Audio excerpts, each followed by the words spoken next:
Welcome back, everyone. Bishop's Vintage Car Audio. How do we handle customer complaints? Or, in this case, the customer installed the radio and says it does not make any sound at all. Well, there's a right and a wrong answer to this. The wrong answer is to say, I'm sorry, the radio is 30 years old, it worked when it left here, you must have done something wrong. That's the wrong answer, because that immediately dismisses the customer's concerns and it makes you look like, well, a complete asshole. But here at Bishop's Vintage Car Audio Repair, I take every customer concern, complaint, even praise very seriously. And if a customer says the radio doesn't work, I will generally have them do some basic troubleshooting at home. But things do sometimes go wrong, and it's important that we take those very seriously. Now, this radio was sent to a customer in Virginia.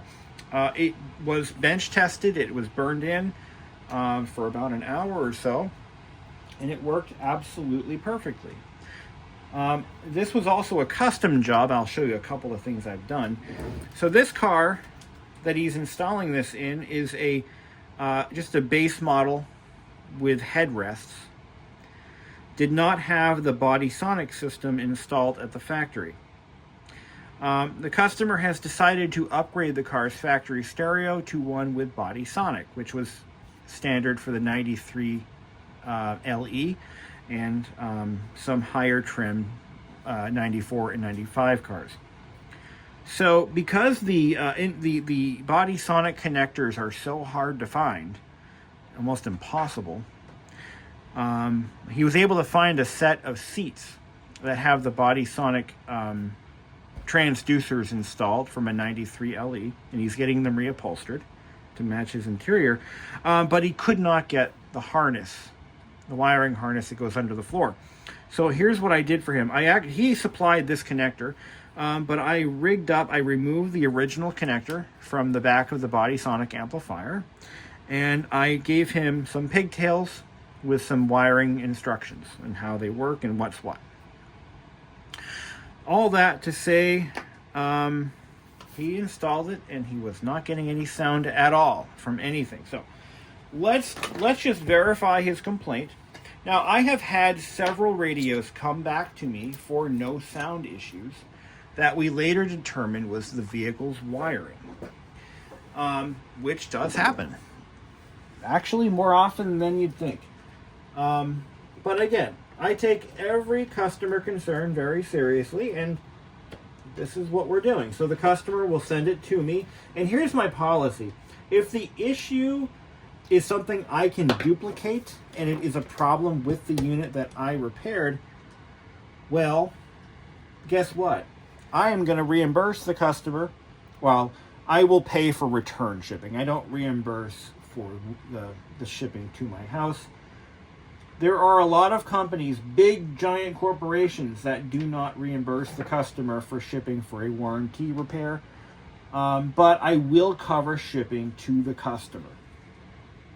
So I'm a very small business, but you know, it is what it is. Now, if the issue is something that I cannot duplicate, and it is definitely something with the customer's vehicle or wiring, I will charge to return the radio to them.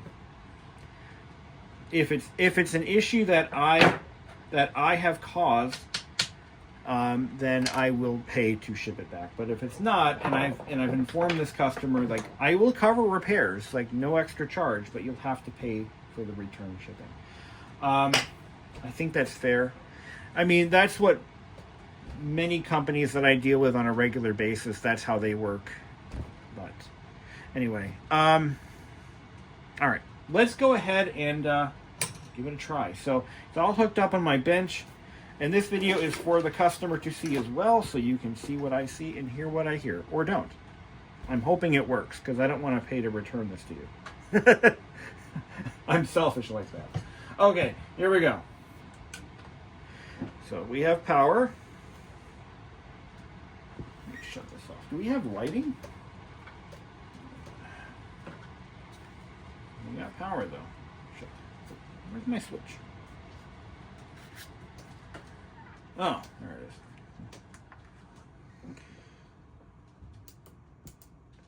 Why don't we have lighting?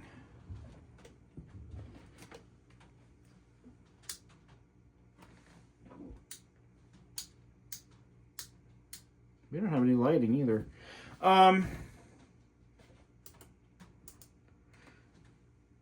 Interesting. No, there is no lighting at all.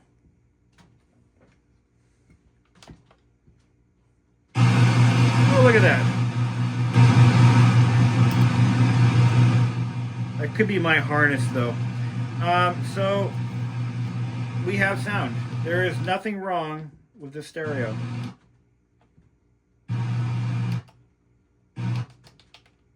It sure is. We're visiting in the studio with Volker. But take a quick break and come back. And here's some we don't have any lighting. NHPR.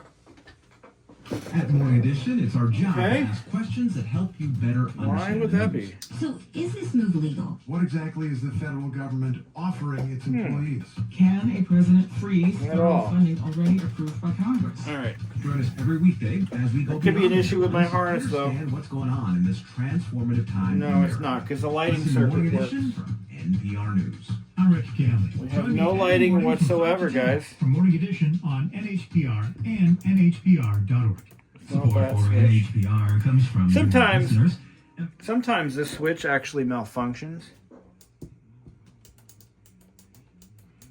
But that's a new problem. That's not why it was sent here. So it looks like your return shipping will be covered.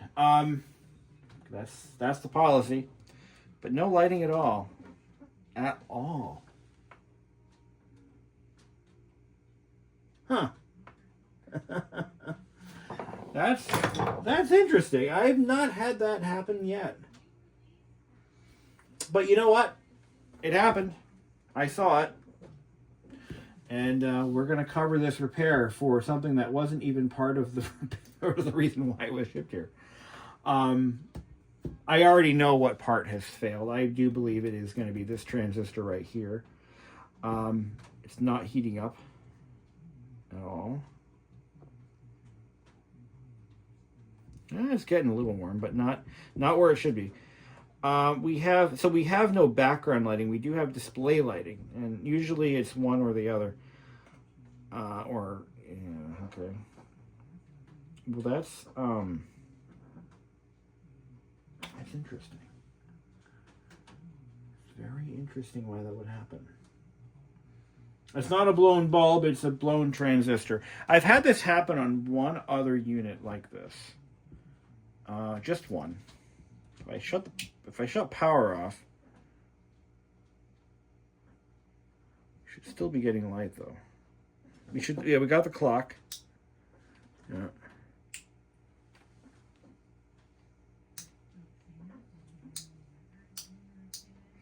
So the lighting circuit is coming on and off. Lights off, lights on. But it's not commanding the bulbs on. Backlighting. Well, that's not a problem I was anticipating. But again, it's covered. So he won't be getting a bill from me. We'll take care of him. But I just wanted to kind of show you guys what... Nice stuff. So I got hooked to American popular music right from an early start. Yeah. That sounds like a movie. It really does. It sounds like it could be a Mute movie. was on, but Now, that's not. what about musicians that have inspired you besides Peter, Paul, and Mary? Are there other songwriters Okay. that really have caught your ear over the years? Interesting. So the issue that we're facing right now is on this board right here. So this might actually be the one that came out of his. No sound, low voltage. I wrote 2526. Yeah. Okay. So I had to replace this board on his unit it had another issue. It had some other problem that I had to address. And there's a transistor on these boards that can go bad. And it's one of these guys here. It's also, this one also plays an important role as well. And I actually do stock these. But we'll just find out which transistor is bad, and we'll swap it out. Not a big deal. And that should bring his lighting back. Don't know why it went out in the first place, but again, and this is another important thing to note. These radios are 30 years old. We do replace all electrolytic caps as part of the restore or rebuild program, but there are still other components that can fail. And when it left my bench, it had lights. Again, this switch right here also, sometimes it gets dirty and will occasionally cause an issue with the background lighting, but that doesn't seem to be the case here. No, it's not. Let's power it off completely and then power it back on and see what happens. We still have no lights. But it is responding to the light input. So, or the light circuit. There is a circuit that comes off of the vehicle's parking light circuit, and it tells the radio whether the lights are on or off. So it puts it into day mode and night mode. So during day mode, with the lights off, the displays light up at full brightness. And then when you turn it into night mode, the displays dim, and then the background lights come on. So what that tells me is there is a problem on this board right here, which I've already replaced for a separate issue. I forget what the problem was. You know what it was? Okay, I think I lost one of the channels on this one. And I had to, rather than sit there and try to diagnose it, I have a whole bunch of these, so I just swapped it out. But we will get to the bottom of it for sure. Yeah, and these are marked. Illumination. So there's LCD and ILL. So the ILL is your background illumination. And that goes to this transistor right here. So this is probably the bad one. And I should have a board here with that transistor actually missing because I had pulled it off. I will find it. So I believe that is the yeah, this one right here. So on this board, I used this one for parts, but the one that I had to fix, it had background but no display illumination. And that was this transistor. As a matter of fact, if we just look at the board on the back side here, that should at some point trace back to here. And I do believe it does. So LCD illumination. Actually goes over here. It says clock, CLK. That is a button. Okay. This actually goes to... okay, there's a whole bank of transistors there. And then it stops here. It goes to the other side. It goes to this capacitor. Oh, wait, no, it doesn't. Okay. There it is. It goes this way. This one also, I had to replace somebody's switch, too. So why did I change out that transistor? I forget why. Well, anyway, the point is, and there is a point to this, I know exactly what the problem is, but yeah, it's just a bad transistor, and I have a transistor tester. I can pull it and confirm whether it's good or bad. Pays to have those tools sometimes, so I can at least confirm it. But we will fix his lighting. Now, why does he not have sound in his car? And if the owner of this radio, you know who you are. I'm going to call you Batman because that's your nickname. Really. He had me do a radio for him once. This is actually the second one he sent me. He had me do a custom lighting job on his 91 or 2, 94. I don't know what year it was. But he has a Batman themed Miata. It's the coolest thing ever. A lot of very custom parts were made for this car. He did a nice job.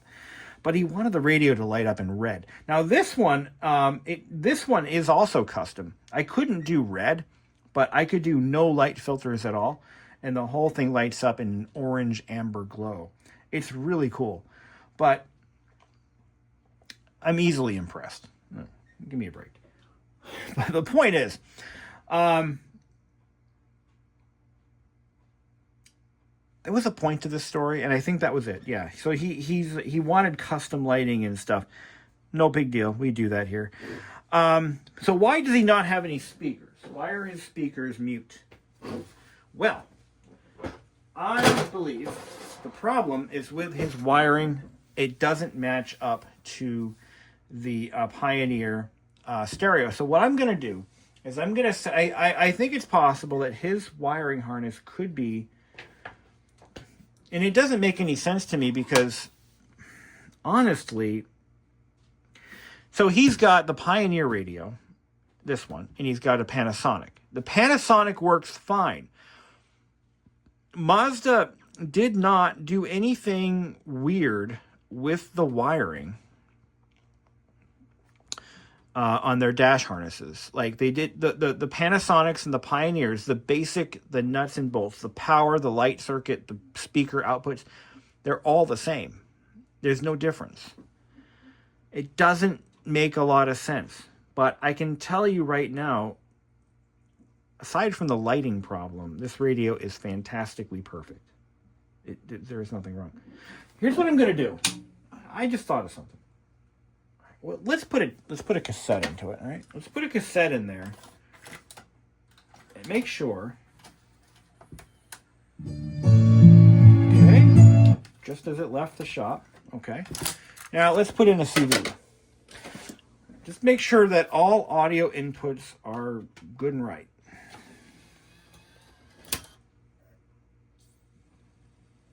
Yep, I hear it.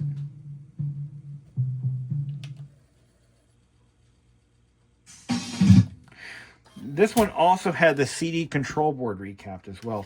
This one was a hurting unit. It was rough, but it was in good cosmetic condition, and that's why he paid a lot of money for this. Not only did he have to pay me my nominal fee, but he also paid a pretty penny for this from a seller online.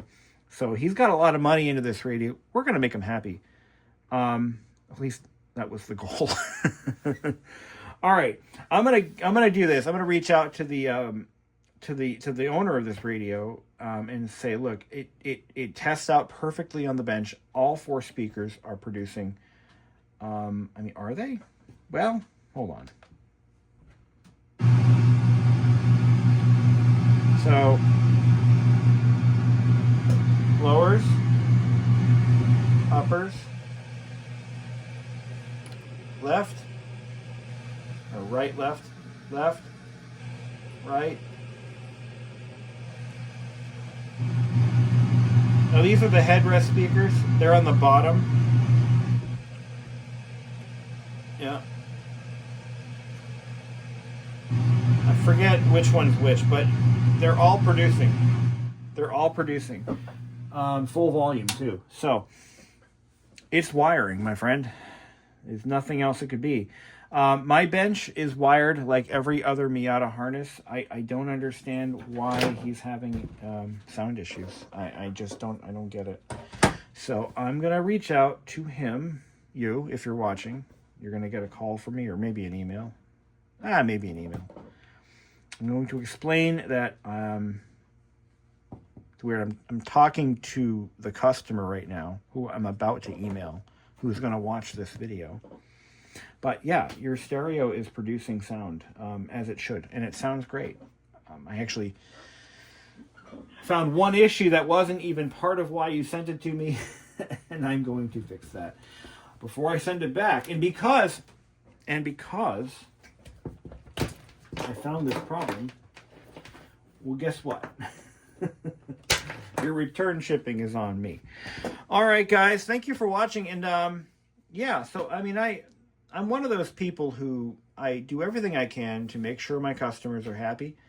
You know, I feel that customer service is what makes or breaks a business, and especially in today's times. I mean, look, everybody's struggling, and when you spend money, especially the amount of money I charge on these types of projects, you want to be assured that you're not throwing your money in the trash if things don't work.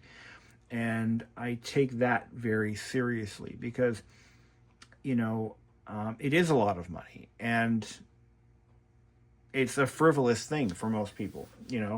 If you're struggling to make ends meet, but you have a passion project in your garage and you want your factory stereo to look and sound like it did when it was new, but you're just kind of living paycheck to paycheck. Believe me, we've all been there. You want to know that every penny you spend on that project is spent wisely, and that's why I take my customers' issues very seriously. But as I said before, nearly every radio that comes back for sound problems, it always goes back to the vehicle's wiring, and this is yet another example of that. There is something wrong with his wiring harness, and I don't know what that could be. So what I'm going to do is I'm going to include a photocopy of the pinout, and it's up to you, the customer, to figure out where those wires go. It sounds to me like there is something very fishy going on with your wiring, and either your harness is... It doesn't make any sense, because even if it's mispinned from the factory or from a previous repair, it doesn't make any sense. Because again, my dash harness is the standard. These connectors here, these are your standard Mazda MPV Miata RX-7 929 626. They all use the same Protege. They all use the same connectors, same pinout. There are some. Oh, you know something? I know what the problem is. I know what the problem is, guys. I figured it out. Okay. I think I know exactly what the problem is, because I had this issue on my bench when I first set this up. And I actually have, somewhere in my files, I have a document that clearly identifies how this should be wired. You definitely need to do some repinning of your harness. I just remembered that. Okay, well, it's not a wasted effort, because again, you have a new problem that we will address. But I think if your car was not factory equipped with the Body Sonic stereo from Pioneer, there are some wires that are not pinned on your harness that need to be. And I do have that entire write-up. I will get it to you as soon as I can. That's what the issue is, because your harness is missing a couple of wires, and I think you might actually need to take an entire, basically one of these harnesses right here. You buy these on eBay. It's called a reverse harness. And you take this, and you may have to chop off your factory harness, because it's missing some, I think it's missing pins. This is something you can do. It looks like you soldered and shrink tubed your connectors here. I hope you soldered them. I don't see solder there, but I'm going to pretend I did. You want to solder and shrink tube every connector, kind of like what you did here. I hope these are soldered. If not, I'm going to ask you if you soldered them or not. If you didn't, I'm going to repin it myself and get it soldered. But yeah, that's your problem. I think that's it, because these are wired weirdly different at the dash. There's a few pins that are needed, and what they're needed for is they need to power up the amplifier. So I don't think your amplifier is getting power. That's what I think is happening.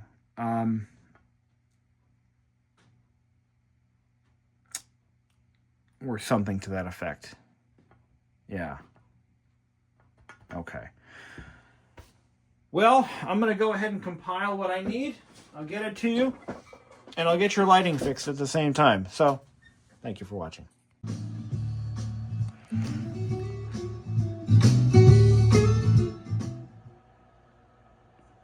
All right, so I got this radio fixed and ready to ship back at no charge to the customer. I figured out what the problem was. This transistor right here, which powers the lighting circuit, and it goes right here. So I don't know for sure what caused this to fail, but it got really, really hot. Usually that occurs when there's a short circuit. I was not able to find any short circuits, so nor anything loose inside that would have caused one. Really kind of a mystery right now. So I'm gonna leave it on for a couple hours and come back to it and see where we're at. There is a very remote possibility there could have been a pinched wire where the lighting is it was an 8-volt wire that powers the lighting on the faceplate that may have been pinched right here. I don't know for sure, but it's possible. And I have double checked my work and everything looks fine. I don't see any evidence of a pinched wire, but I think that might be what the cause was. I can't see anything else that would have done. And I've worked on dozens of these, and I've never had this happen.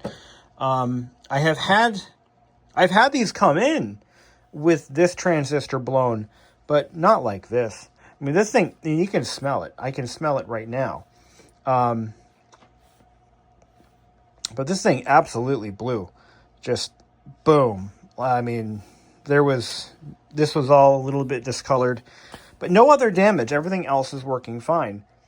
The radio survived. So, yeah. I mean, I was prepared to replace the entire board if I had to. But again, you know what? It happened so shortly after it left my shop that I'm not gonna charge the customer. This is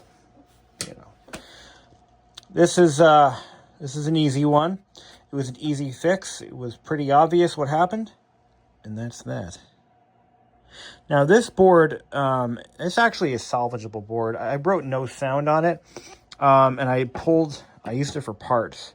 But this is a board that I could repair. It says no sound, but you can clearly see why there's no sound.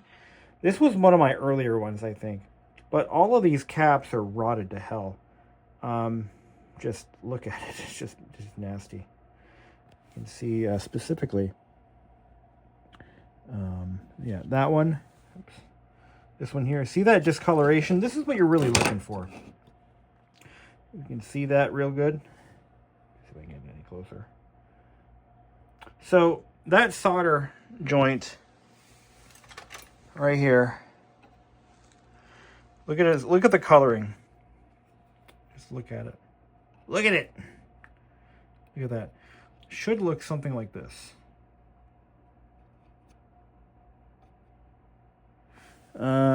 Looks like I saw a couple here too. This one here. These two. Right there. Keep your eyes on the ball. There we go. Right there. Look at that. All that crustiness. So that all has to be, all these caps need to be replaced and wiped down. The board needs to be wiped down. But this is fixable. But I just grabbed the first one I had handy to me, and it was that one. So I'm going to let this sit with the lights on a couple hours. I'll come back and we'll check it.